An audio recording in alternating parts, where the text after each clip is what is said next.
মধ্যপ্রাচ্যের দরজায় কড়া নাড়ছে যুদ্ধ। আমেরিকার নতুন আলটিমেটাম, সময়সীমা 10 দিনের, না হলে ঘটবে খারাপ কিছু। মার্কিন প্রেসিডেন্ট ডোনাল্ড ট্রাম্পের এমন হুঁশিয়ারির জবাবে ইরান জানিয়েছে আগ্রাসনের জবাব হবে অত্যন্ত কঠিন। জাতিসংঘের মহাসচিব অ্যান্তোনিও গুতেরেসকে পাঠানো চিঠিতে তেহরান স্পষ্ট জানায়, মধ্যপ্রাচ্যে আমেরিকার সব ঘাঁটি ও স্থাপনায় লক্ষ্যবস্তু করা হবে। প্রশ্ন হচ্ছে, ইরানের শক্তির আসল উৎস কোথায়? আমেরিকা হামলা করলে ইরান কতটা সক্ষম প্রতিরোধ করতে? খরচ বাঁচে 65% পর্যন্ত। ওয়ালটন বিএলডিসি ফ্যান ছড়ায় স্বস্তির সবুজ হাওয়া।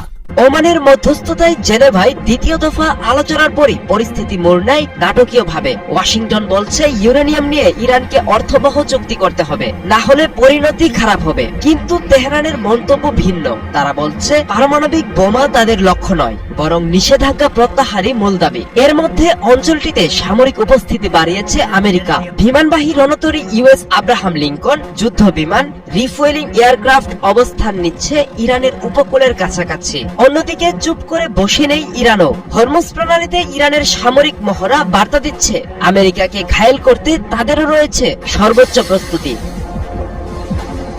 প্রশ্ন হচ্ছে, আমেরিকার মতো এত বড় পরাশক্তিকে কিভাবে ইরান ঘায়েল করতে পারে? ইরানের শক্তির উৎস কি?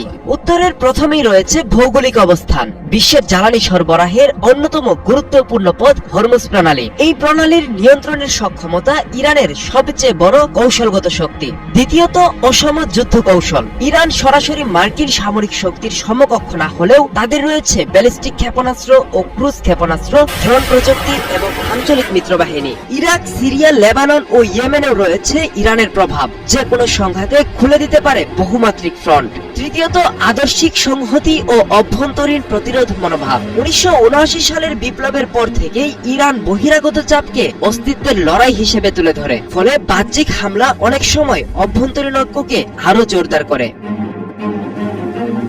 সামরিক বিশ্লেষকদের মতে আমেরিকা সরাসরি আকাশ ও নৌপথে হামলা চালাতে পারে, কিন্তু এর দাঁত ভাঙা জবাব দেওয়ার জন্য প্রস্তুত রয়েছে ইরান। পাল্টা জবাবে ইরান হরমুজ প্রণালীতে জাহাজ চলাচল বন্ধ করে দেবে, ক্ষেপণাস্ত্র হামলা চালাবে মার্কিন ঘাঁটিগুলোতে, ড্রোন ও প্রক্সি বাহিনীর তৎপরতায় বেড়ে যাবে আঞ্চলিক অস্থিরতা। ইরানের রয়েছে দীর্ঘমেয়াদী প্রতিরোধ কৌশল। সরাসরি দখল নয়, ক্ষয়ক্ষতির মাধ্যমে প্রতিপক্ষকে চাপে রাখাই ইরানের কৌশল। ইরানকে সামরিকভাবে কোণঠাসা করা সহজ নয়। সরাসরি সংঘাতে না যেয়েও প্রতিপক্ষকে ব্যয়বহুল ও দীর্ঘমেয়াদী চাপে ফেলতে সক্ষম ইরান।